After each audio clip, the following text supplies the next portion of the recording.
So hopping out of the USFL draft into the NFL draft, a couple of things to talk about before we get into a live mock for you guys. So I kind of going through what this draft class is really going to look like, what it's going to feel like this year.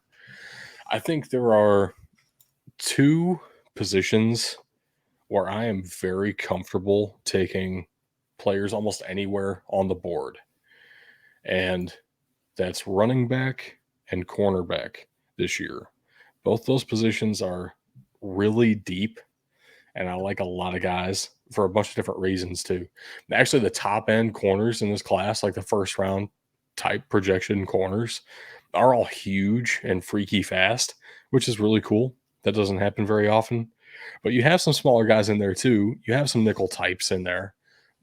But this is a really like freaky cornerback class, as in like athletic freaks. It's going to be really fun to see this class, what they can do in the NFL. And kind of the same with running backs. There's a bunch of different styles here in running back, but at the same time, some of them are just extremely gifted at something. And all the way down the board, you have bruisers, you have speed guys, you have pass catchers, you have the one guy in the class who can do literally everything in Bijan Robinson. That's why he's projected first rounder. But then down the board, day three guys, I still really like. What you got? You thinking? Yeah, if Green? anybody listening wants to help be our editor, I was pulling stuff up to write a marker for myself. So I knew Nice. you had it, so I was letting you go with it. Yeah, again, I think we're in this window here where we're going to be seeing just incredibly deep classes because of COVID. Right. And I think we probably have Right. another 2 years at least of this, if not a third. Um, yeah, I'm just looking through the picks on the draft engine we're using. If you want to shout them out, Doug, no free ads, but NFL Mock Maybe Draft database simulator, no free ads. Um, even if that was I'm looking through here, me. and it's like you said, it's like you said, a lot of these guys just absolute athletic freaks, and it is hurting some guys' draft stock, and others it's helping. But at the same time, you've got a mishmash of pretty much everything you could think of pretty deep into this draft. It's kind of the same with wide receivers too. You have really interesting opposite ends of the spectrum at the top of this class, with a really big guy who's pretty fast, a smaller guy who's a really skilled route runner, a possession receiver, a couple of really speed guys. That's all they do. That's all over the place. Not too many traditional X type receivers in the classical sense of that term, but you have a lot of talented guys who can fill very different roles. And I think it's really interesting to see something like that, even with linebackers. The top two linebackers, kind of consensus right now: Trenton Simpson, Drew Sanders. You cannot get more diametrically opposed as types of players. I mean, Trenton Simpson's practically a safety, and Drew Sanders is maybe the best comparison right now is Nick Bolton, and he almost won Super Bowl MVP. So I I think very highly of Drew Sanders, but it's that kind of a linebacker as opposed to a really great coverage guy in Trenton Simpson or a Noah Sewell who can pass rush from interior and like has that kind of speed and agility.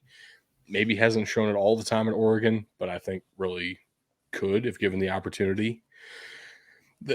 This class is extremely deep at a lot of positions. Actually, I think the deepest, though, going back to my original thought, corner, running back. Those are probably my two favorite positions in this class. It's definitely going to be interesting to see how this all shakes out in the end. But I think you're right. I think you look at corner. there's just guy after guy after guy, and not a ton of difference until you do get into that day 2, day 3 range. Mm-hmm. It's odd to see this many corners available. It is nice to see some quality edge rushers and defensive linemen in general in this draft. Not something that's been as hyped up in the past couple drafts like we've been used to seeing, but we've got multiple guys near the top of the draft on that defensive side of the line, and even a couple offensive linemen sneaking their way up there in some draft boards as well. So it's nice to see the big dudes in there. I think the value of all of those things is becoming more and more prevalent and noticeable, even as the game is kind of shifting to more of a, hey, just throw the ball to the quick guys. A lot more fans are starting to realize if you can't win up front, you have nothing for your team to accomplish. Pretty much. I mean, there's nothing you can do if you can't move the ball. So it's I don't know. This is going to be another deep class, kind of like last year. Again, because of COVID, I think you're right. We are going to see that again next season. I don't know about beyond that. Honestly, we're kind of coming out of the automatic 6th year eligibility, whatever waivers. But I don't know. It's changed a lot of things. NCAA is changing very quickly, so may see some. Could see some real crazy shit if you believe a couple guys on Twitter. So, Well, right, yeah, I don't, but feel free.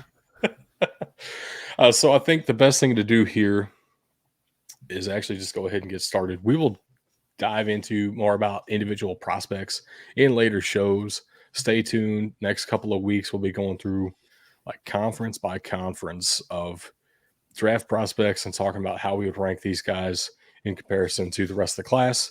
But for starters, it's probably most fair just to kick us off with a first round mock draft here.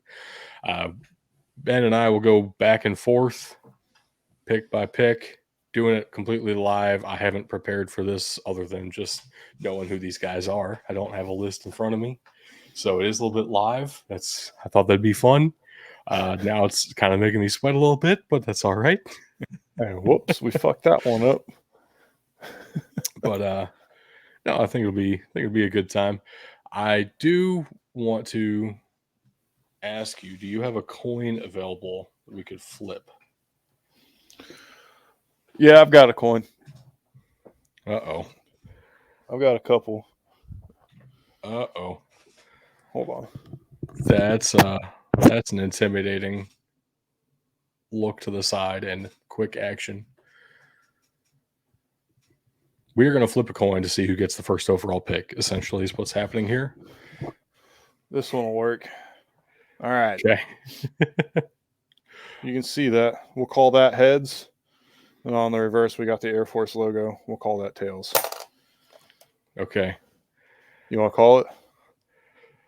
Tails. That was a bad flip. That There was we go. terrible. That was awful. It's one of the worst flips I've ever seen in my life. I thought about grabbing my Trump coin. Don't worry. It's heads. Okay. Now, would you like the first overall pick, or do you want to go second? I can't. Here's my legitimate issue is that I can't trade. Right. That is kind of a rule that we have when we do these mock drafts live. No trades allowed. And that honestly, at least for this first one. Yeah, at least for the first we one. might change that later. That is honestly what makes the most sense to me for Chicago. However, right. In my opinion, if they have to draft first, there's a clear choice, which I'm sure you will agree with it. But I kind of want to go second because I want to talk about Detroit a little more in depth as well. So I think we'd probably be on the same page for number 1 overall. So I'll take the evens and you can take the odds. That's risky. That's risky for you, I gotta say. We'll see what I do as the Chicago Bears, number 1 overall. But right, we're not going to trade in this one. Yes, it makes all the sense in the world for the Bears to try to get out of this pick and accumulate as much draft capital as possible. I think there are two realistic moves here for the Bears. Number one, trade back one spot. There are going to be teams clamoring to get up past the Texans for the top quarterback in this class. I do believe that is Bryce Young, and I do believe there is a little bit of separation between him and the rest of the quarterback class. So if a team wants Bryce Young, they would be jumping Houston, who also wants Bryce Young. They would probably give you number two, probably a second rounder, maybe a second rounder next year, maybe like a third rounder next year. Maybe you're getting a player in that as well. Like a Brandon Cooks would make a ton of sense for you. And I think Houston might be looking to get out of that kind of older receiver who's on his second, third contract at this point. Honestly, I don't think he's old enough for a third contract, but he probably is on a third contract because he's moved around so many times. But that's the kind of move I could see happening. The other move that's very obvious to the point where everyone's talked about this one to death is trading back to number 4 with the Indianapolis Colts. The Colts need a quarterback pretty desperately. I think they can stick at number 4 and take one of a couple of great options that would probably fit them better than Bryce Young. But I don't know how their new head coach is going to view the position. Maybe Bryce Young is the only quarterback for them. Maybe they're desperate and they're going to trade you number 4, number 35, a first rounder next year, and Quentin Nelson. I mean, who knows what they're going to do? It's hard to turn that Seen a down, lot of people like hoping and praying they could get Nelson and Pittman for number 1 overall. I was like, I don't, and number 4. I was like, that's too much. That's not going to happen. Right. I doubt it. It's going to be more than. I doubt it's going to be more than one player if it's any players. Most likely, you're going to be collecting a little bit of draft capital there, which is still fantastic for you. But in a situation like this, where we stay at number 1 and we haven't gotten off of the number 1 overall pick for 6 minutes, milking it like the NFL does, even though we all know who it's supposed to be. Now, here's the reasoning, which I think is fair. Jalen Carter and Will Anderson Jr. are probably the only two. I hate calling anybody a surefire pick. That's impossible. You never know what's going to happen. For sure. But from what we understand right now, there are two guys who are head and shoulders above the rest of the defensive side of the class. Then you have the quarterbacks, and the rest of the offensive guys are getting selected later anyway. The Bears will be in a position to get on the board with an offensive player later if they want to. There are two guys at the top of this draft who are just, they're different. Now, do you go with an interior defensive lineman who has a lot of athleticism, pass rush ability from the interior, or do you go with an edge rusher who showed you he can do it with the best of them, put up like 30 sacks last year, not this past season, but the season before, and that's in an SEC schedule. I know we make fun of that sometimes, but it is legitimate. There are some great offensive lines down there. They scheme around having to play Alabama, and Will Anderson got there anyway. So two fantastic defensive players. I think you have to go Jalen Carter because finding an interior defensive lineman like this is more rare than finding an edge rusher like Will Anderson. We have seen a player of Will Anderson's caliber or better almost every draft for the last 5 years. Not saying that's going to happen every season from now on, but I think there's more of those type of players already in the league, and we can kind of project that's a high-profile position. Kids love playing that. So if you can get a huge, freaky athletic guy, you kind of have to start there. We're going to take Jalen Carter at number 1 overall, and it took me 9 minutes to do so, roughly. And congrats, you're ready for the NFL. I completely agree, though. Thank you. It's pretty simple. Akeem Hicks by himself. He was listed as a defensive end his entire career, but he's finally Right. started to be known as a defensive tackle. Adrian Peterson, uh, uh, Dalvin Cook, they could not run on him. Like the Vikings in particular had an awful time running against the Bears when Akeem Hicks was in the game, and so did everybody else. So I think that's the Bears' inability to stop the run was an I'd have a issue. hard time running against Akeem Hicks. I'll tell you that. Exactly. The Bears' inability to stop the run with the absence of Akeem Hicks was glaring. Now, their lack of pass rush was an issue as well. You can scheme different pass rushes. You don't need to have a guy Right. like Will Anderson. Well, and you can blitz defensive backs. I mean, there Exactly. are a lot of options there. Exactly. But I couldn't agree more with Jalen Carter 1 overall.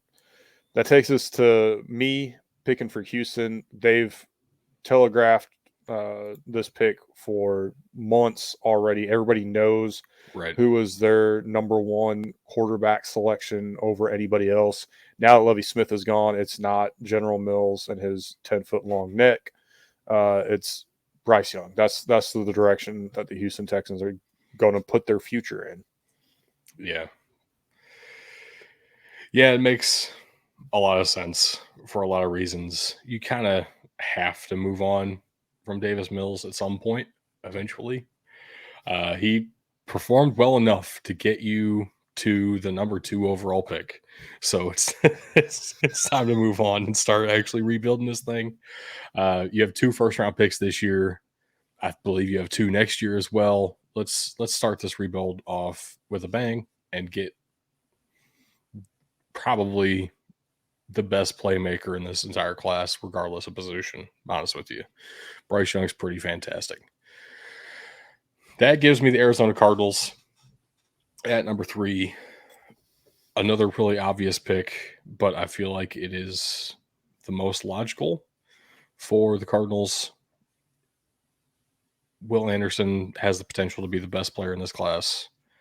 They just had an edge rusher retire in JJ Watt. It kind of fits perfectly, giving him Will Anderson Jr. Yep. That takes us to Indianapolis, and this is where things get interesting, right? Because they're going to go quarterback here. They've telegraphed this for a while as well. Yep. But you really have 2 options. I don't even know why Anthony Richardson is starting to get into different conversations, but he is. He's charted as a first-round prospect in several different places. Yeah, we might And have there to are, talk about that. I probably have a couple more quarterback picks coming up personally. So yeah, I'd have a on couple the more coming odds. up. Yeah, I'd have a couple more coming up before Anthony Richardson. I can tell you that much. It's going to be interesting to see there being 2 starting Ohio State quarterbacks, though, because I think CJ Stroud is the one that makes the most sense. I could see Will Levis being the answer, but I also see that as his agent is going to make him the answer versus him actually having the talent. I'm going to give the Colts a little bit of credit here and say they're going to take CJ Stroud there. So very chalky to start off the draft, but Yeah. not super unexpected, I don't think. Yeah, there's a very big debate between Will Levis and CJ Stroud, and I think it's a lot more legitimate than I gave it credit for a month ago. Will Levis has a lot of the traits that you look for in an NFL quarterback. He doesn't have production on his side, like collegiate production. You have to consider the offense he was playing in. It's a run first offense, and he just straight up didn't have a wide receiver on the roster, basically, is what it felt like.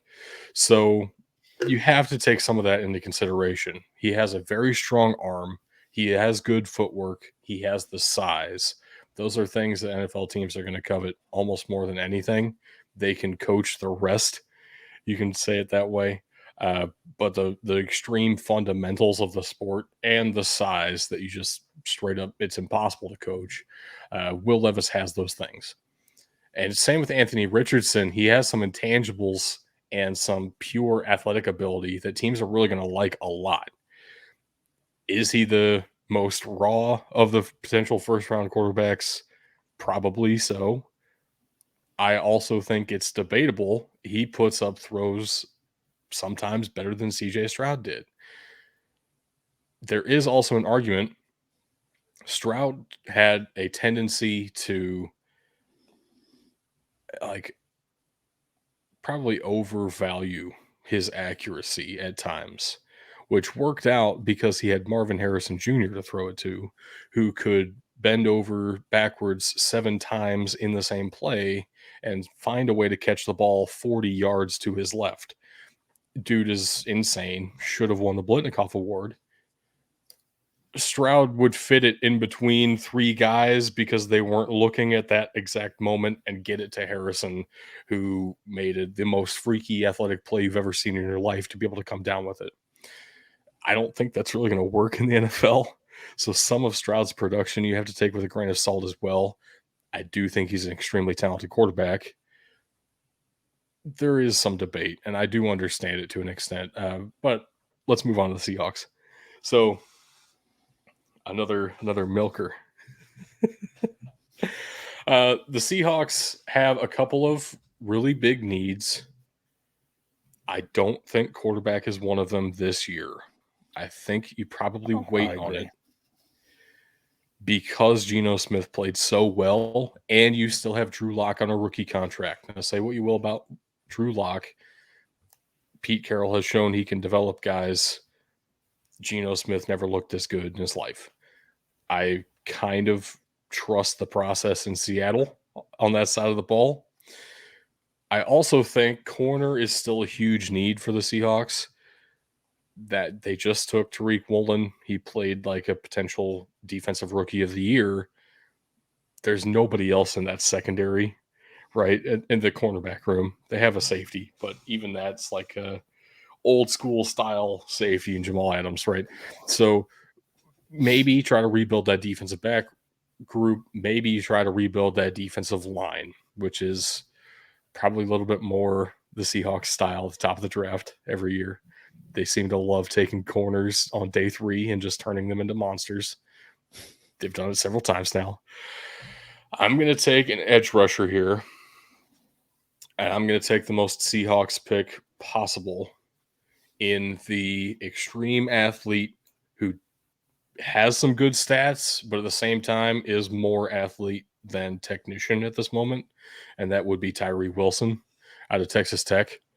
Extremely long arms, really fast, just a great athlete more than anything.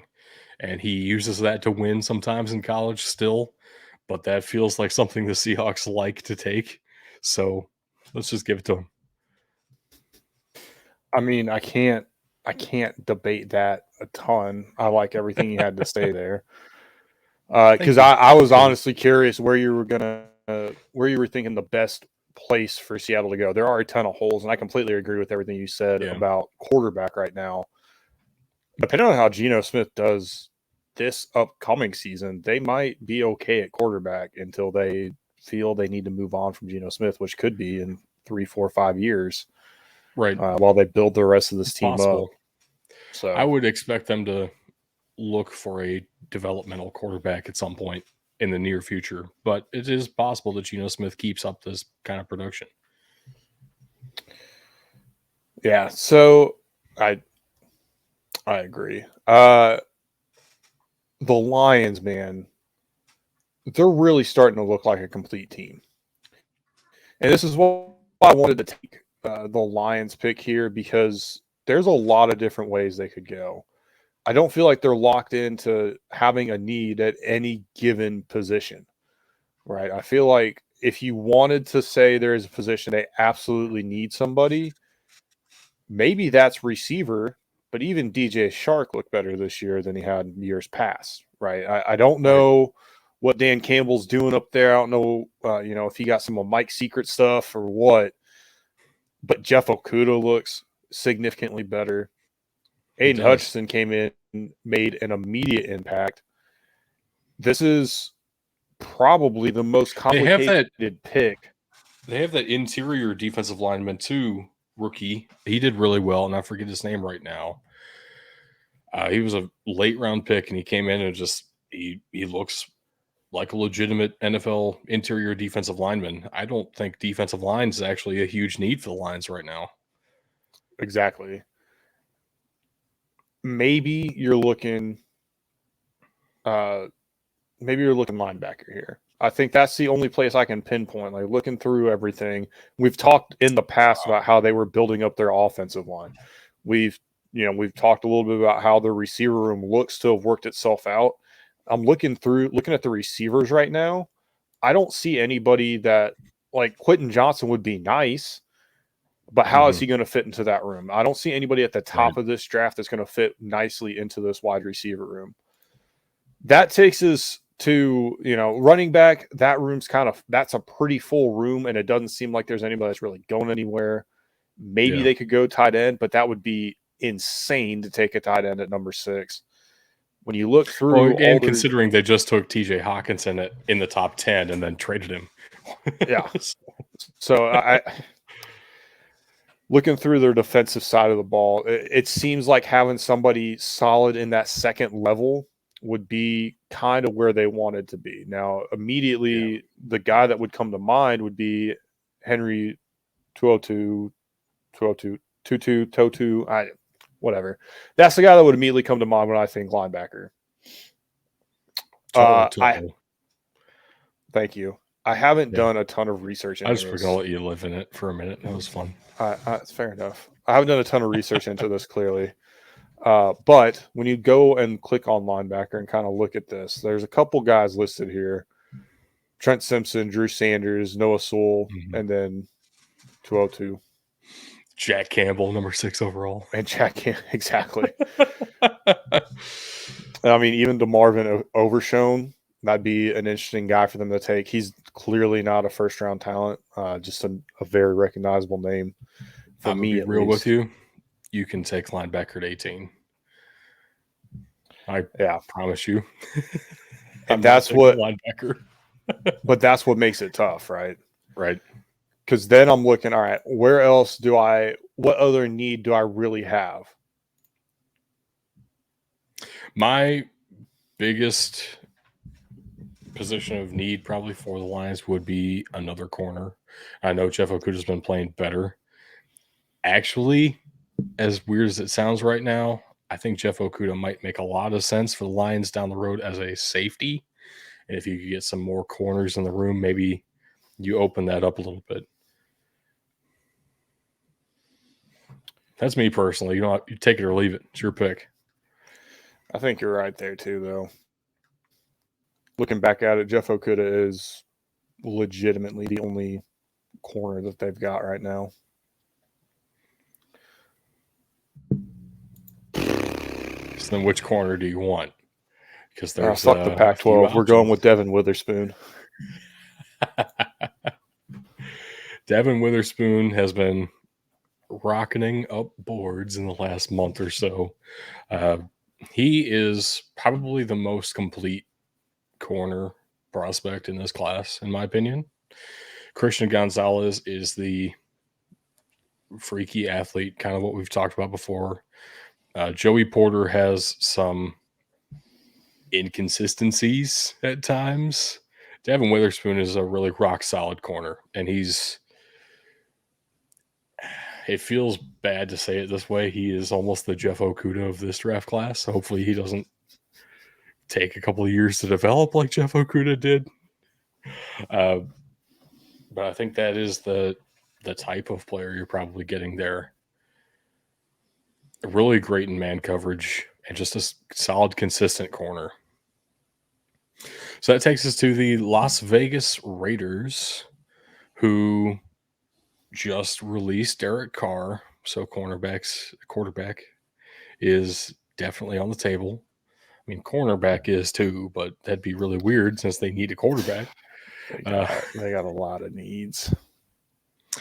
Another potential pick that nobody's really talked about all that much from what I've seen, they could go offensive line here. They need a lot of help in a lot of different places, and offensive line is a position where they haven't invested all that high of draft capital all that recently. And Alex Leatherwood just didn't work out for him for whatever reason. well, he doesn't count. So with the emergence of Josh Jacobs to be the first round running back that they thought he was when they drafted him there, it might make a lot of sense to take a guy who can clear the lane for him. I'm going to take Will Levis. That's where we're at with this. Yep. Love Good it. luck, Las Vegas. I do feel bad for you, but I That's also kind of get it, and doesn't mean I like it. That's such a Vegas move. I'm up next. Thinking about the Falcons, man. That's another team that just kind of needs everything. They need everything. I would say if you want to give Desmond Ridder a good shot here, he's got Kyle Pitts, who's a great weapon. Mm-hmm. He's got Calvin Ridley coming back. I expect Calvin Ridley. He's not. Calvin Ridley is on the Jaguars. What the fuck? I thought he was coming back from the suspension. When did that shit happen? He got traded. That's right. Suspension. That's right. And the Jaguars might never get to see him play because he might not have gotten reinstated. Right. That's right. Which makes the Jaguars pick in a little bit really interesting. Because they're probably their biggest need is wide receiver, but also they're getting Calvin Ridley back, maybe. So, yeah. Anyway, I would say though they just took Drake London last year. That's their biggest. Falcons receiver. did take London. Yeah. See, because I would think quarter or wide receiver would still be where you'd want to go. They kind of need everything, but they also kind of don't. They were in contention to win the NFC South, and they were, Tom Brady got the call away from winning the NFC South. Needing everything, though, I couldn't tell you a single guy on that defense. I couldn't tell you an edge rusher on that defense. I think you're looking best available, and that's Myles Murphy, according to this board here. Yeah, there are mixed opinions about him at the moment. Myles Murphy is really high for some people and really low for some other people, which has been an interesting development. I'm excited for his combine. I want to see him maybe gain some momentum back because I do think he's a good player. The Carolina Panthers are up next. They also need a quarterback. They need everything, man. Funnily enough, I think Bijan Robinson is an option here. It'd be fun. What position? I think the only positions you can rule out is secondary. Right. We've said this. We've said this about Carolina for a minute that their defense. Probably not drafting a defensive end either. You have Brian Burns there, and what else do you need? An offense. Right. That'd be ideal. Well, that's a luxury. We got defense and we got NASCAR Hall of Fame right around the corner. What else do you want?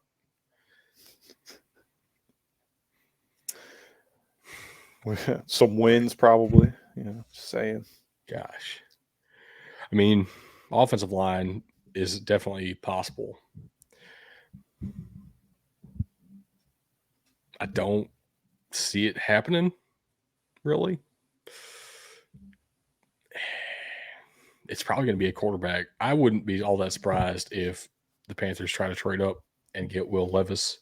I know that their general manager has been pretty vocal about liking Will Levis. I don't know if that's a bunch of malarkey, pre-draft malarkey, like they like to do sometimes. I'm going to do it. I'm going to take Anthony Richardson here, and I really don't think it's a terrible move, even though he is pretty raw. He has an incredibly strong arm. He is the fastest quarterback in this class, even faster than Bryce Young, and is a lot bigger. can probably take a little bit more of a beating that Bryce Young can, which, I mean, Carolina and Houston both, you need to be able to take a beating. To be honest with you, I was going to say Carolina's bad for that, but Houston's probably better for that too. So good luck, Bryce Young. Anyway, I do think they're going to be pretty desperate for a quarterback here. I really wouldn't be surprised either if they go hard after one of these free agent quarterbacks, Jimmy Garoppolo, Derek Carr to Carolina would make sense to me, even though they're not connected right now, as far as most like rumors are concerned. I see both those guys as a possibility for Carolina. If they don't get him, they're going to draft a quarterback. And I think Anthony Richardson is a first-round grade, so take a shot. Fair enough. Absolutely fair. Looking on to the Philadelphia Eagles here. It says their top needs here are corner and edge, or maybe it's corner, running back, and then edge. I don't think running back's a need for them, by the way. Maybe you want a better guy than Miles Sanders to be your number one. They've got a pretty solid running back room, though. I think Miles Sanders is a potential free agent, is the reason that would be up there. So you have two corners who are potential free agents. You have almost the entire defensive line who are potential free agents. So depending on who you can bring back is really going to determine your needs here. I think it's a crapshoot. What do you want to go with? Yeah, I would say with what we know right now, I guess just go with what the top one is. Maybe the insight here is they're least likely to re-sign these corners, even though the reason the defense got exposed in the Super Bowl was a scheme issue and not a talent issue. Yeah. So again, I think it's more likely that they can't afford both corners at the same time. Oh, I'm sure. Yeah. But with that, yeah, we're just which one's your favorite here?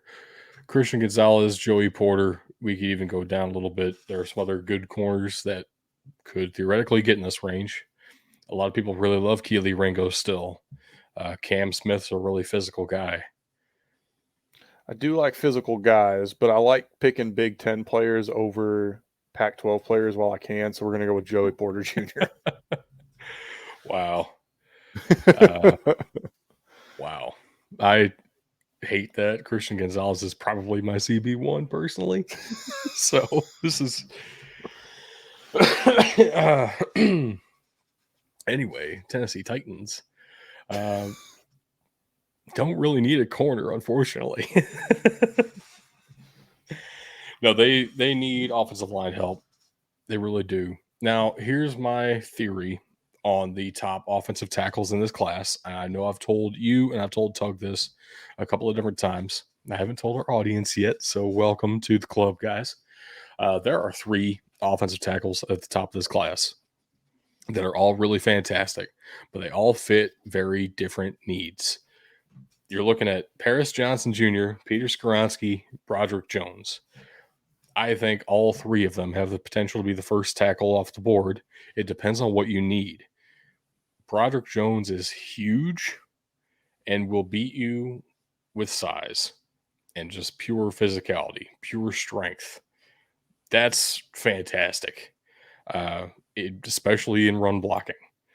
Sometimes doesn't work that well in pass blocking because you need a little bit of finesse there sometimes to contain those pass rushing moves. Peter Skoronski is the ultimate technician. He has shorter arms. We've seen that in a recent Northwestern offensive tackle.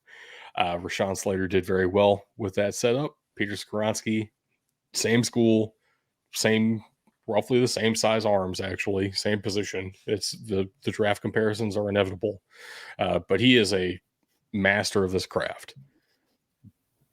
Just a phenomenally sound offensive tackle prospect who has the size to potentially move inside to guard too, if you can train him on that. And I think he's capable of doing that. So if you want a little bit of versatility and just a great pass blocking technician, get Peter Skoronski instead of Broderick Jones. if you need a little bit of everything, here comes Paris Johnson Jr., who's probably the most well-rounded player, uh, at least offensive line prospect in this class for sure. He is pretty dang good at everything you would ask of an offensive tackle. So, what do you do with that if you're the Tennessee Titans and you need an offensive tackle? I would think that we've seen what your quarterback situation is like, and it ain't good. And you don't have any wide receivers there, so your whole offensive identity is still going to be give the ball to Derrick Henry 30 times a game, which sounds like you would like to take a guy who's great in run blocking. I think Broderick Jones is the first tackle off the board here to the Titans. Yeah, we like you said, we've had this conversation several times. That's why I started looking around, already looking to what I think Right. Houston should do. And I couldn't agree more. You can't even start to change your identity to a passing identity if you don't have somebody to protect Ryan Tannehill from getting absolutely murdered Right. back there. So I think Broderick Jones, yes, he will help in the run game, absolutely, but a big body's a lot harder to get around. So I think he will help in the pass game as well. I think Broderick Jones is also the youngest, which That could be a helps. big selling point. That helps. Now, I will say the Texans are in an interesting spot here. Wide receiver listed as probably their next need, edge, offensive tackle, looking to fill those as well. I looked a little bit further down. I think running back, if they want to have any type of run game, would be a position they would want to fill here. Yeah, potentially. They But do I'm have also Damian Pierce, who kind of came on strong. Yeah, I mean, you never know. But what I will say is taking a wide receiver here doesn't make a whole ton of sense to me, considering they have two young receivers who, by the way, their youngest receiver who they drafted last year, John Mechie, guess who he played with in college? The quarterback they just took at number 2 overall. That's true. So, that being said, we are going to stick on the offensive side of the ball. You just spent all that time talking about these two offensive tackles. Paris Johnson Jr., he's a better pass blocker, right? I feel like that's going to be kind of the identity of this team going on or going forward. I see you shaking your head back and forth. I think Skoronski's probably technically, mechanically better at pass blocking. I think Paris Johnson is better athletically at pass blocking. It's what are you looking for? It's like scheme fit almost for your offensive line. What do you need him to do? My personal take, my personal opinion of where I would go on this too, is I'm going to go with the guy who was in an offense in college that was more based on passing the ball and had a much more lethal passing attack. Fair enough. So that Definitely takes me straight to Paris Johnson Jr. there. Yes, exactly. I've had this happen to me several times in mock drafts on my own, and it's happening live. It's gonna happen again. 3 straight offensive tackles off the board. Here's the thing. I think Peter Skoronski actually is the best fit out of the 3 for the New York Jets, because not only do they need assurance at the offensive tackle position, assurance and insurance. I don't know why I said assurance. I think both are true. Anyway, you have some injury concerns there. You also probably need to look at a potential move inside to guard for Peter Skoronski just because of his arm length. I know Rashawn Slater worked out as a tackle, at least so far for the Chargers, with his shorter arms for the position. I do want to see what his combine comes in at, those measurables, because schools lie about this stuff all the time. But even if he does stick at tackle, that's still a big need for you. If he moves inside to guard, that's still a big need for you. And getting that versatility is something that it seems like the Jets do really value. Look at Elijah Vera Tucker. So Peter Skoronski is probably the best fit here, not only position wise, but also to the team. Absolutely. That takes us to everybody's absolute favorite team. Some might call it America's team. I'm not talking about the Cowboys. Yeah. I'm talking about the New England Patriots. I know it's Yeah. Tug's favorite. Love them It's so much. they're so great, and I think Bill Belichick is starting to see that maybe he's not doing the best job at this whole thing. Things have really started to fall apart in a bunch of different ways. So it's interesting to see how this is going to work out. One thing that I do know, though, is that Bill O'Brien did a fantastic job with the Texans when he had a top receiver. He had a pretty good quarterback, too, but he had a great guy at wide receiver in DeAndre Hopkins, and then for whatever reason decided to Bill Belichick himself and trade him away because he wanted to overthink things. You look through the Patriots roster right now, there is not a single top wide receiver in that room. Sorry, there's just not. I think that's probably a bigger need than the defense right now. You can't put points on the board. It doesn't matter if you stop everybody. All it takes is one and you're fucked. I'm going with Quentin Johnson. I do like Quentin Johnson. There are, like we've talked about, different receivers in this class fill different needs. Quentin Johnson's probably the best blend of everything you would look for in a receiver in the first round. So it makes sense. I think personally, Jordan Addison's probably more of the Bill Belichick kind of guy. But if he hands some of that off to Bill O'Brien would definitely draft Johnson first. Exactly. So that takes us to the Green Bay Slackers, who are definitely not taking a wide receiver. And I'm going to take Jackson Smith and Jigba. No. They would never do that. It's a wide receiver. Why would they take a wide receiver in the first round? They want to make sure Aaron Rodgers leaves for good this time. I actually think Aaron Rodgers probably is gone. Like more likely than not that Aaron Rodgers is not playing for the Packers next season. At this point, I'm not going off of a whole lot personally. I don't have any sources for this. Really, this is kind of my gut feeling. I think because of that, you're putting Jordan Love in a very interesting situation where who are your top receiving threats? I don't really know. I still don't think they take wide receiver here, but I do think they take tight end with Big Bob Tunyon. I don't know if he has a contract yet, actually, and he is actually a lot older than some people realize. He's over 30 already. So tight end makes a lot of sense here. I'm going to take Michael Mayer, who is probably the kind of the Paris Johnson of the tight end class here, or he's probably the best at everything overall. But Dalton Kincaid, Luke Musgrave are great pass catchers. Darnell Washington is huge and just a freak athlete. There are some great tight ends in this class. It is theoretically possible that we see like 3 tight ends go in the first round, and I really wouldn't be that surprised. These are some great tight ends.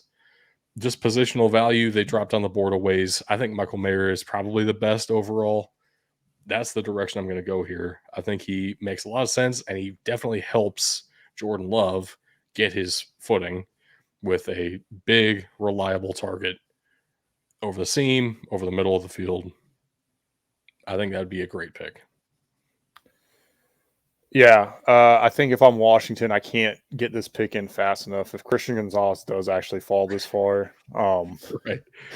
Yeah. This legitimately is a massive need for the Commanders at cornerback. They underperformed this year. I think they probably do need a quarterback at this where they're drafting. This is not where I'm going to take a quarterback if I'm looking for a guy that maybe I'd use in the future. But if I'm looking at all things considered, corner is a massive need that I think needs filled for them more than anything right now. They couldn't get that pick in fast enough. think you are definitely correct. If it's not Christian Gonzalez, which it could be, anything's possible. I don't know. My board isn't the same as NFL teams' boards. If it's not, it will probably be a different corner at this spot, like Cam Smith. If Keely Ringo falls, that's definitely on the board for them. They do tend to like those big athletic guys. Christian Gonzalez would be a perfect fit for that kind of a system. Ron Rivera has some specific likes, needs. I really wanted to take Cam Smith, but I probably would have seen your head explode if I did that. I think Cam Smith would be a great fit in Washington, honestly. Might have taken Christian Gonzalez at pick 17. And I don't know if I am going corner now that Christian Gonzalez is off the board. The Pittsburgh Steelers do need a couple of different things here. Honestly, the biggest thing they need is to get younger. Pretty much across the board. Yeah. They started that process with Kenny Pickett, who is already 37 years old. So that was getting younger, though. Good for them.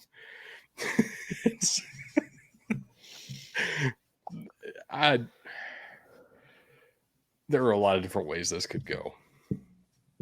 I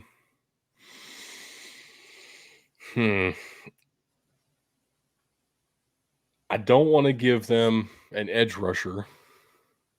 They don't really need the defensive end threat because they have a TJ Watt.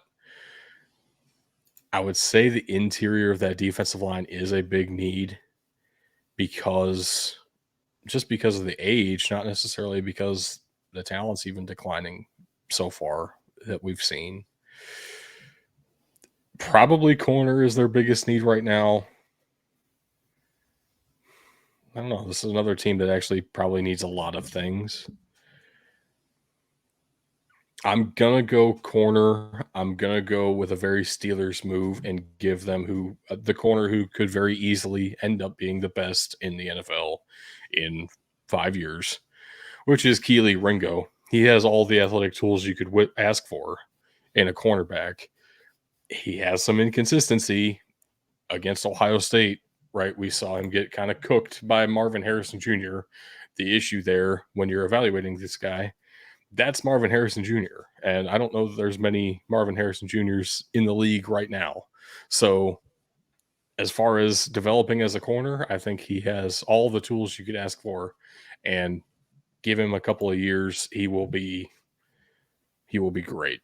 And that's a very Steelers or Ravens type of pick, where they just take the best guy that everybody kind of knows is a great player and just falls down the board for stupid reasons. That's how they keep winning the division. Not anymore, though. The Bengals got too many number one overall picks. That's true. That moves us right along to the Detroit Lions, and I'm going back to what I said earlier. I think linebacker is probably more of a need than this site wants to give it credit for. I'm going to go with Trenton Simpson. Yeah, that's going to be an interesting selection if they do go linebacker. I don't know which fits Dan Campbell's mold more. I don't know that we've seen either style in Trenton Simpson or Drew Sanders, assuming those are the top two.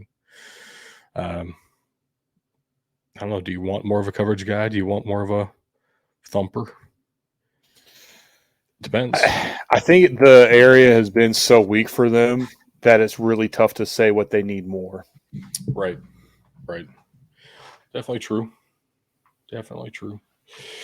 That moves us on to the Tampa Bay Buccaneers. Man, I really got to think that if Bijan Robinson's still on the board for this, the Buccaneers are going to jump on that opportunity. They've needed running back for a while, and Bijan Robinson is phenomenal. They love having a loaded running back room, but they also kind of need it. It's getting that running back room's getting old. Yeah, definitely. You took Tyree Wilson earlier. You said, they need corner as well. I think that kind of just makes sense that Cam Smith would be the guy that Seattle would take here. I Okay. don't know.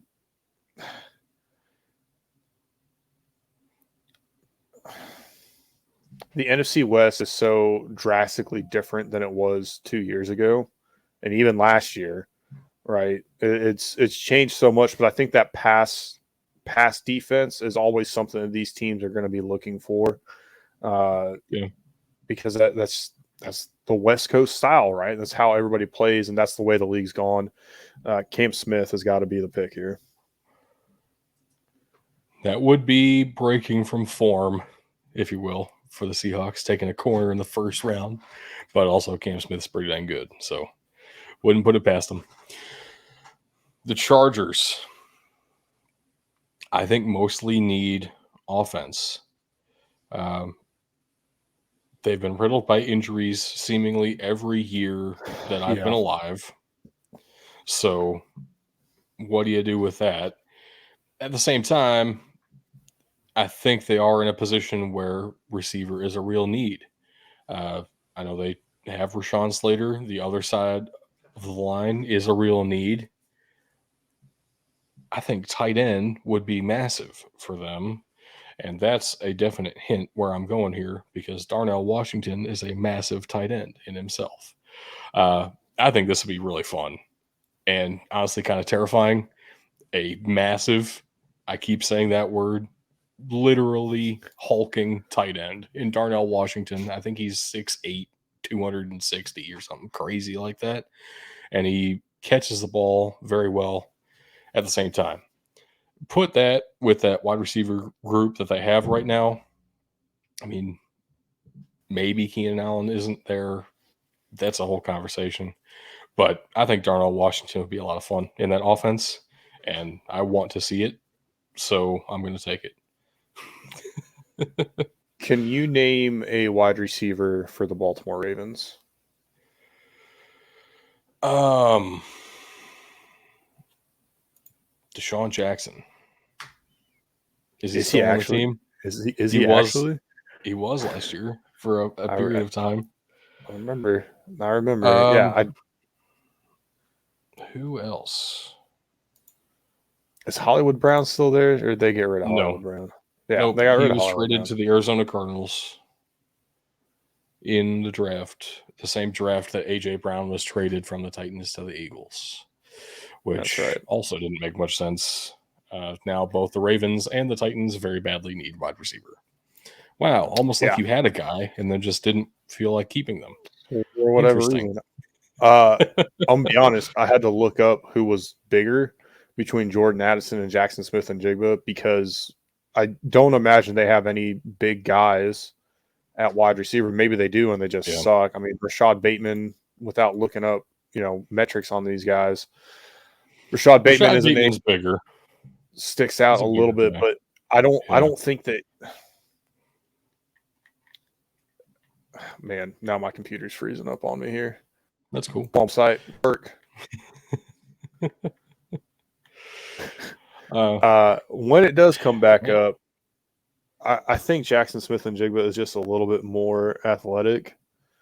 And coming off a knee injury, right? I feel like the right. Ravens staff knows how to deal with knee injuries a little bit right now. I feel like he'd be in pretty good hands up in Baltimore, and I know that's kind of grim to talk about, but at the same time, I think he's more talented than Jordan Addison as well. They do have experience with Ohio State knee injuries, so that's. I'm rooting for you, J.K. Anyway, the Minnesota Vikings. Almost every season, I feel like we get to draft time, and I'm like, what in the world could the Vikings possibly pick here? They need a couple of things, They're going but to be at the top of the NFC North again next year too, probably. right. So what do we do with that? Um, I think the biggest concerns for me for the Vikings are corner and receiver. Oddly enough, even though they have Justin Jefferson, Adam Thielen, I know everybody loves them. Adam Thielen is getting older. And I don't know how much longer you want to keep that guy. At the cornerback position, Patrick Peterson is getting older. And yeah. Yes, he is.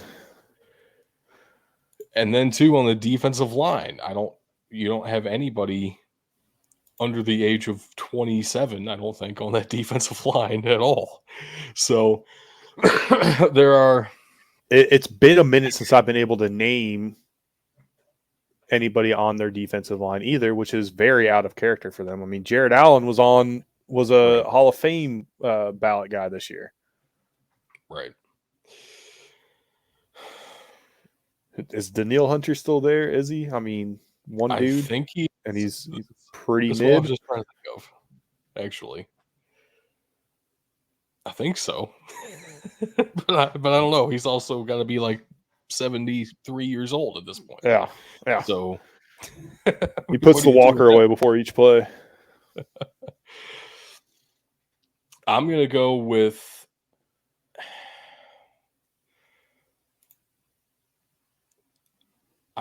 probably the best player on the board right now, which is Brian Branch. Brian Branch is listed as a safety here. He could very easily be listed as a corner as well. Probably a nickel type guy. But Harrison Smith ain't getting any younger either. No, you need some help in the back end of that defense. I think Brian Branch has the versatility to do a little bit of everything for you, and you can kind of plug any hole that you need with a guy like that. I don't know that there's another corner in this range that you like more. That's definitely possible. Maybe you really love Emmanuel Forbes. Maybe you're one of the teams that really likes Tyreek Stevenson. Or I've seen he's not even in the top 150 here. Jacorian Bennett is going very high for some teams out of Maryland. That's possible too. For me, the best player on the board right there is Brian Branch. And he's also in a position of need for you. So why not go ahead and grab that guy?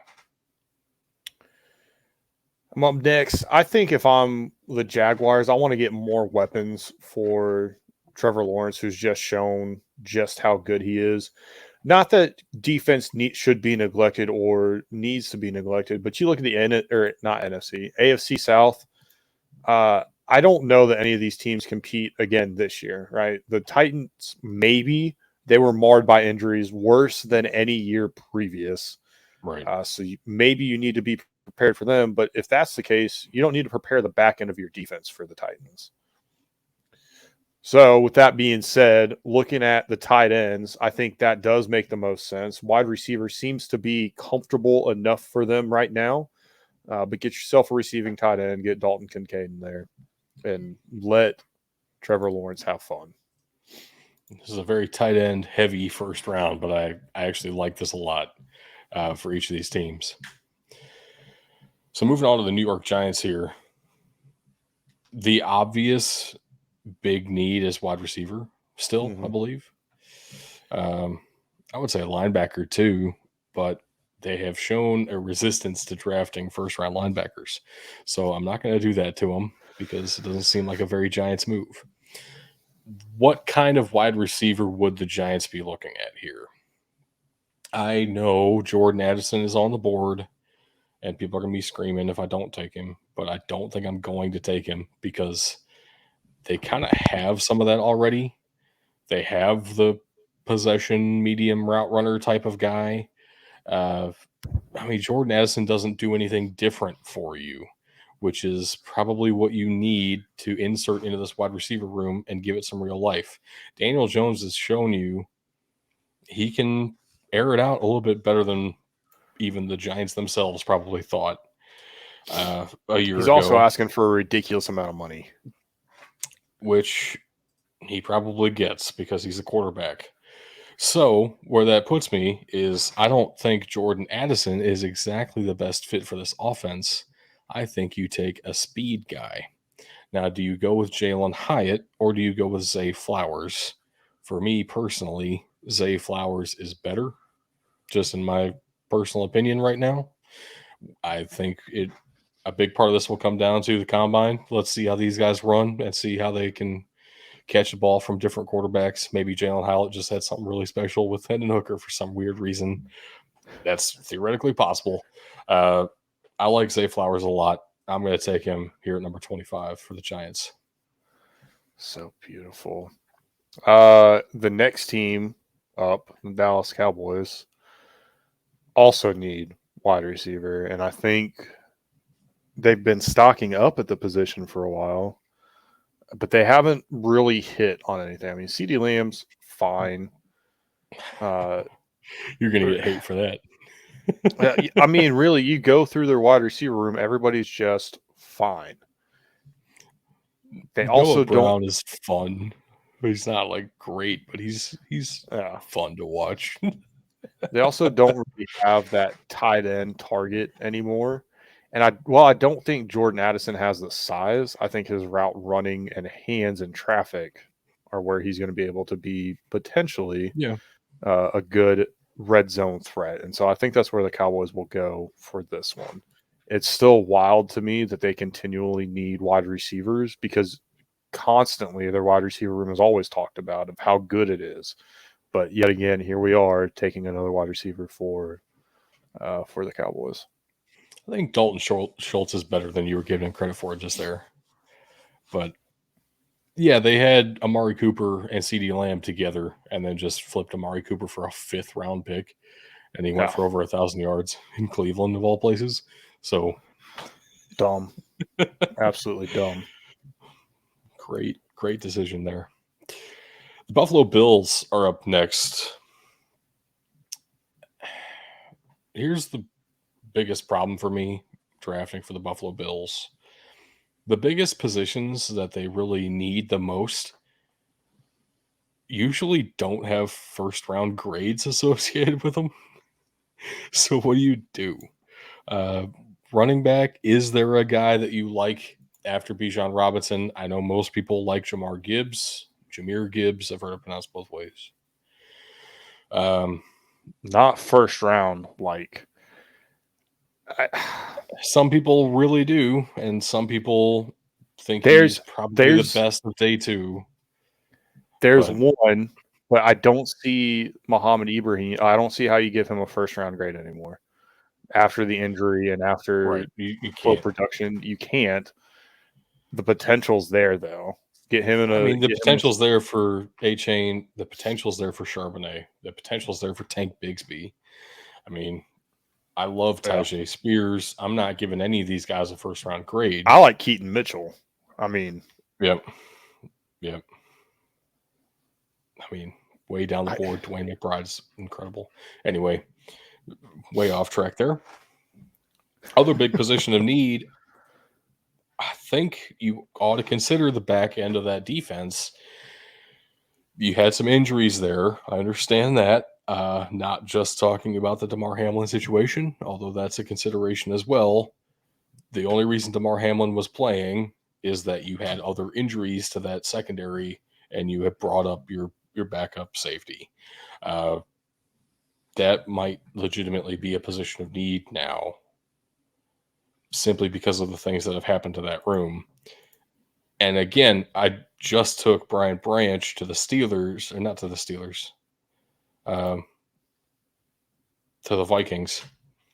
And I don't think there's really another safety that's worthy of a first round grade.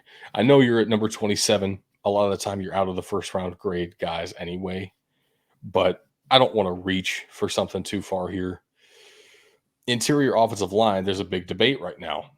Is Osiris Torrance really that dude?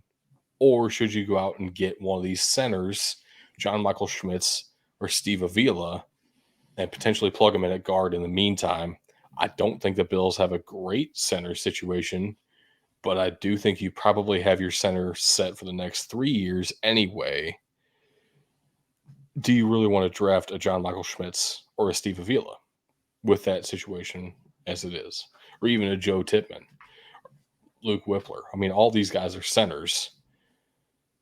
Do you really want to go in that direction? Is that a first round type of player for you? Because of that, I'm actually going to go offensive tackle, which again, I don't know that these guys really have first round grades right now, but I think the combine is going to jump off the page for literally everyone when they see DeJuan Jones in action. This dude is insane. I think he's actually 6'9", which is very nice. He's also like 420 pounds, which is very nice. And you think I'm joking, that might be legitimately what he weighs in at too. And he moves. Paris Johnson Jr. is one of the top 3 tackles in this class. He told the coaching staff, hey, I will volunteer myself to play guard for a season if it means we get DeJuan Jones on the field. He is that good. We need him on this team, starting for this team. DeJuan Jones is just a insane human being. I don't know how a person like that exists in this world. So after the combine, we might see some real love for this guy. DeJuan Jones to the Buffalo Bills in an interesting move. I don't think tackle's anywhere near the top of their needs, but it's probably one of their most valuable needs, the positional value. I don't know. There's a couple different ways you could go there, but have some fun. Why not?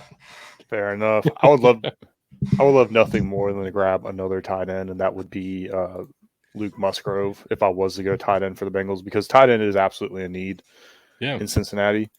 But you know what else is a need? They still have not addressed to the full extent that I think most people would like to see them have addressed it. That's offensive line and offensive tackle in particular.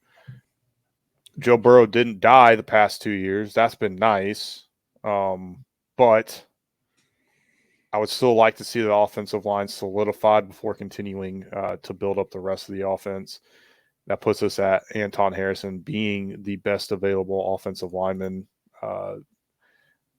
as far as protecting him from the pass rush, right? I can definitely see it. They've also shown a pretty severe allergy to drafting any offensive lineman. So it's it's possible they do go tight end, but that would mean that we actually had 4 tight ends in the first round, which would be crazy. Didn't they take like 5 or 6 sacks as well, though, in the AFC Championship? I mean, that's got to be sticking out in their minds because they should have been in the Super Bowl, right? I mean, right. So I think the New Orleans Saints here, it's kind of a similar situation to what I was talking about with the Steelers and with the Vikings. Their biggest problem right now is they just need to get a little bit younger. And I think especially on that defensive line, like Cam Jordan's still phenomenal. I'm not trying to replace him at all. But I think he is 33. That sounds right. I mean, they don't last forever, unfortunately. I got to get somebody on that defensive line. So 33. That's impressive. Hell yeah. So who do I go for here? Do I take an interior guy? Do I take a defensive end?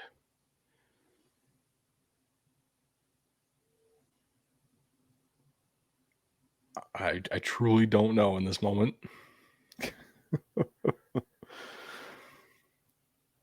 If I'm looking at it, if my opinion matters to you, looking at the NFC South, I don't see a running attack that intimidates me right now. I think I am the running attack that should intimidate anybody of the NFC South. Well, I don't know if Alvin Kamara is going to be able to play. Maybe he's going to be indicted. Also, you just saw the Buccaneers draft Bijan Robinson in this scenario.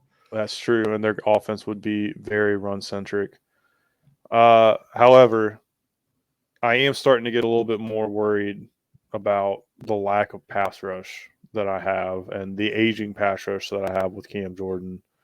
Yeah, I would lean towards an edge rusher. So then the question is, do I want to go with a more established guy, or do I want to go with the true potential gamble of Lucas Van Ness? Here's the thing about Lucas Van Ness. He never started a game for the Iowa Hawkeyes, and he's still being considered as a first-round talent. That's how weird Iowa is and how great Lucas Van Ness is. Just as a purely rotational edge piece. I'm tempted to go BJ Ojolari here. Keep him That's in what I was state. kind of It's looking very towards. fun. I think I'm going to go Nolan Smith instead, who is probably, I think he would be in contention for the top 10 if he didn't get hurt at the time that he got hurt. And he's missed a few key resume pieces at the end of his Georgia career there, but he is a phenomenal player, and I think the Saints would be very happy with that. So we talked about earlier with Philadelphia.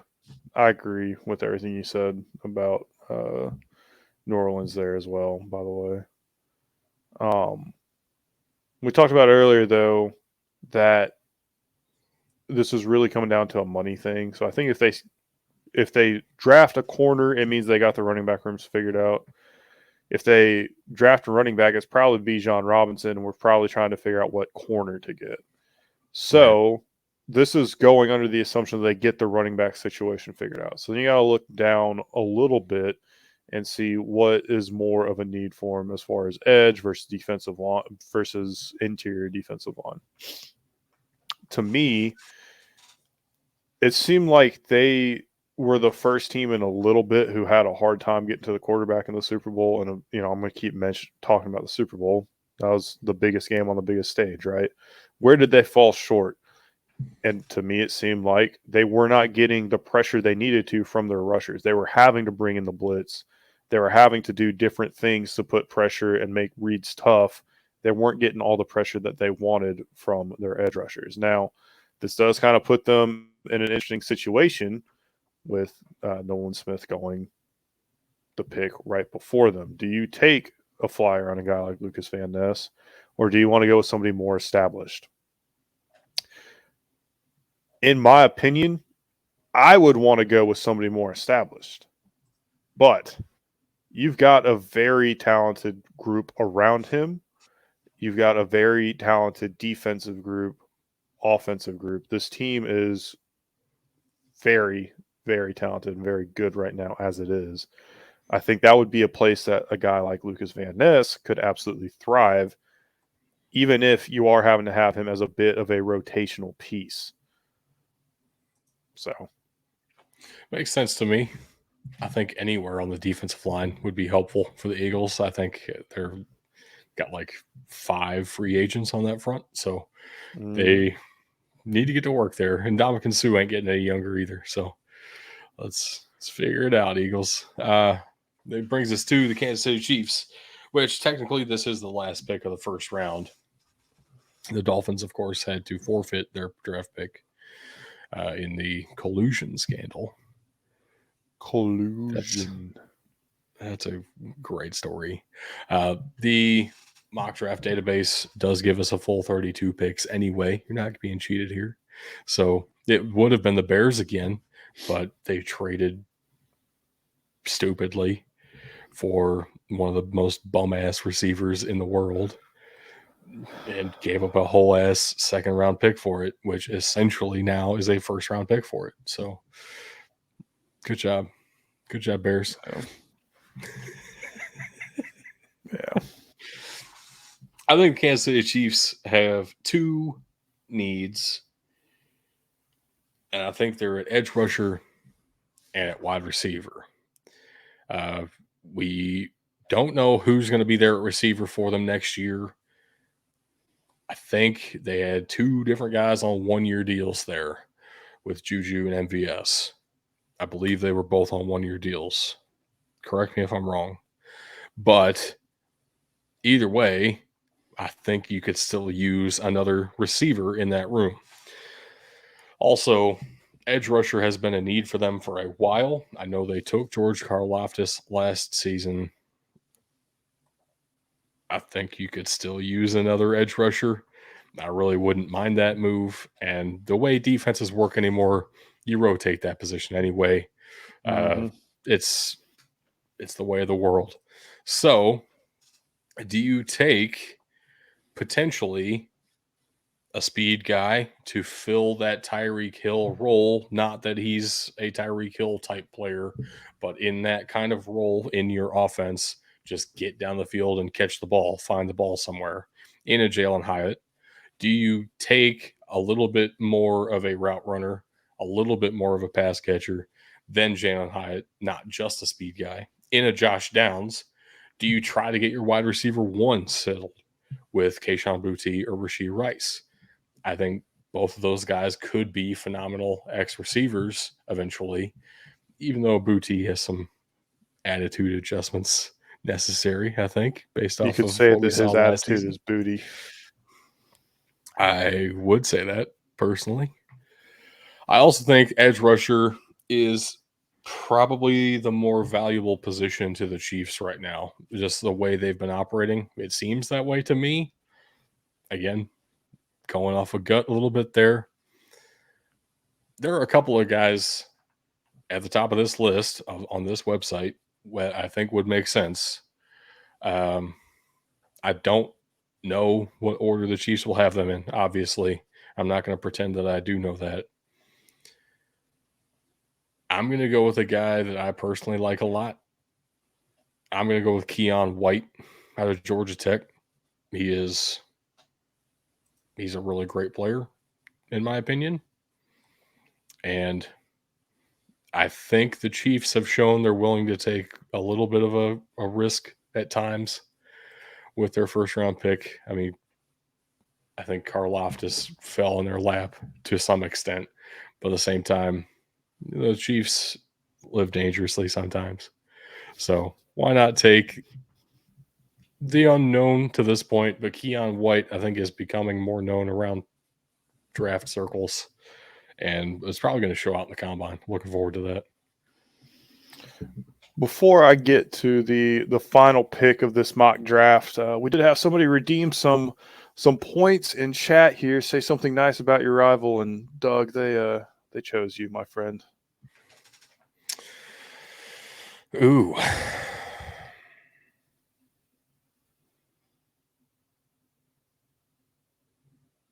Do I have to?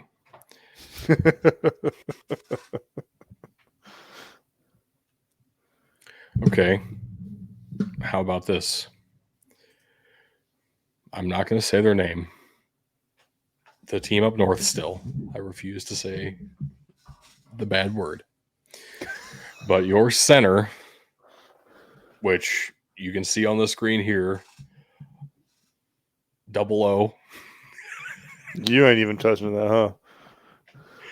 Olusegun Oluwatimi is probably my favorite center in this class, even beyond John Michael Schmitz and Steve Avila. And I know I just hyped them up as potential first round guys. This center is sensational. That's all you get. That's enough of that. I'll allow it. I'll count it. And part of that was because I'm kind of sitting here. This is technically the first pick of the second round, and I believe when the draft comes around, this will be how it plays out. It will not be, first round or whatever. Right. This pick, the Pittsburgh Steelers pick at number 32, will happen on day 2. Day 2, yeah. So if I'm Pittsburgh and I'm looking at this, I think they do have to get younger. Pretty much everywhere. I think wide receiver is about the only place they don't. I'm surprised running back isn't listed as more of a need for them by this side as well. Some people really like Najee Harris. It's not that I don't like Najee Harris. It's that something about a single running back room makes me uneasy. And even if you have a guy like a Najee Harris or I don't know, a Saquon Barkley, I've been beating that drum for like 3 fucking years at this point, but I digress. I think if you're the Pittsburgh Steelers, you're sitting here like, oh my God, we've got 3, 4, potentially 5 first round graded guys. We can't really go wrong anywhere here.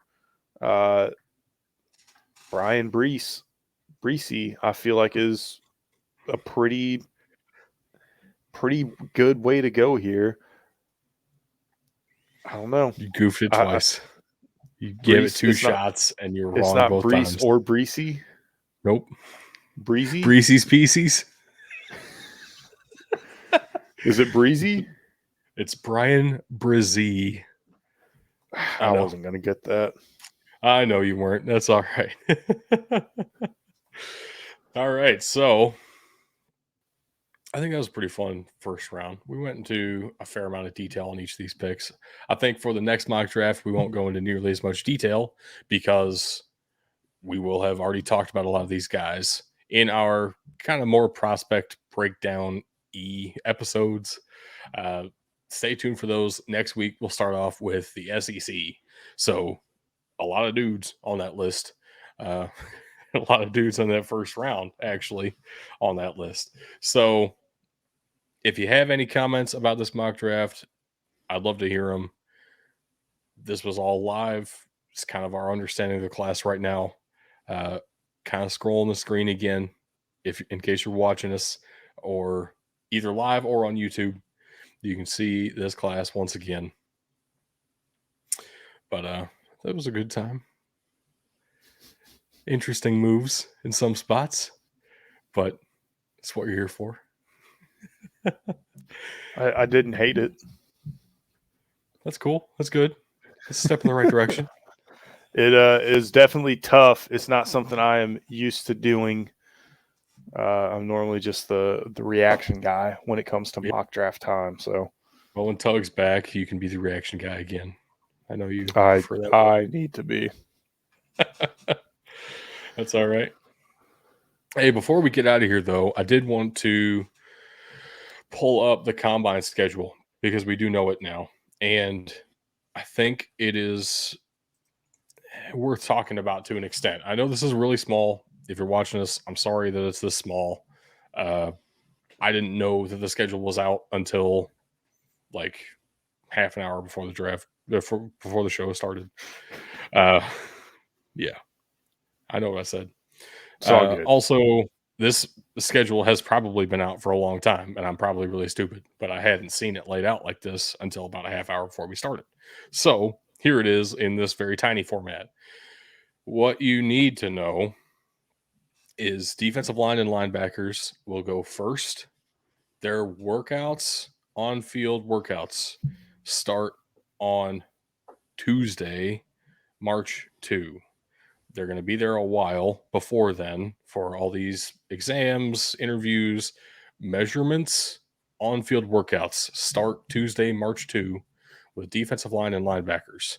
Every day after that, we'll have a different position group or two doing those measurements and on-field workouts. That's probably the most exciting part for us bystanders. We don't get to be in on the interviews and that kind of stuff. We don't get to see medical information. So it's measurements and on-field workouts. Tuesday, March 2 for defensive line linebackers. I definitely said Tuesday this whole time. It's definitely a Thursday, March 2. All good. That's what I meant. Friday, March 3, we'll have defensive backs and special teams. Saturday, March 4 is quarterback, wide receiver, and tight end. And then Sunday, March 5 is offensive line and running back. So this weekend, we get the offense. Thursday and Friday, we get the defense and special teams. So stay tuned for that. We got a little bit of time yet. We'll have a whole other episode before these workouts really get underway. But it's coming. It's coming pretty soon. Actually, orientation is this weekend for the defensive line and linebackers. So combine's coming up. This is the real time. This is real draft season now.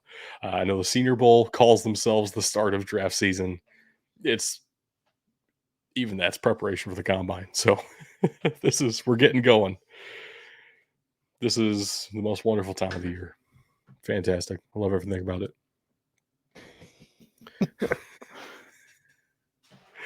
But we filled up 2 whole hours talking about draft stuff for both the USFL and the NFL. And I don't have anything else to say. Finally, it took that long. Actually, I do have a lot more to say. That's why we're going to have a whole lot more episodes about the draft. That is why the draft is going to be going on or draft coverage is going to be going on for quite some time. Yeah. But hey, listen, we got like 10 weeks or something. So I got stuff planned. Stay tuned, folks. It'll be all right. If you do want to see kind of just a visual breakdown, if you're an audio listener, you can head on over to our Twitter. I just tweeted out live what our official mock draft was. Nice little link from that website there. So it'll take you there and you can mess around do your own mock drafts on there as well. And if you want to follow the show other places, if you want to support us first and foremost, you can always subscribe or donate bits on Twitch. However, we also have the option of going to patreon.com/BDT football, and you can help support the show there as well. If you're looking for us on Twitter, like I already mentioned, just search at BDT football or twitter.com/BDT football. Facebook.com/BDT football will get you the same thing. Instagram, though, it is BDT_football. We're figuring out ways to utilize that better. If you got any suggestions, you can hit us up at mailbox@bdtfootball.com.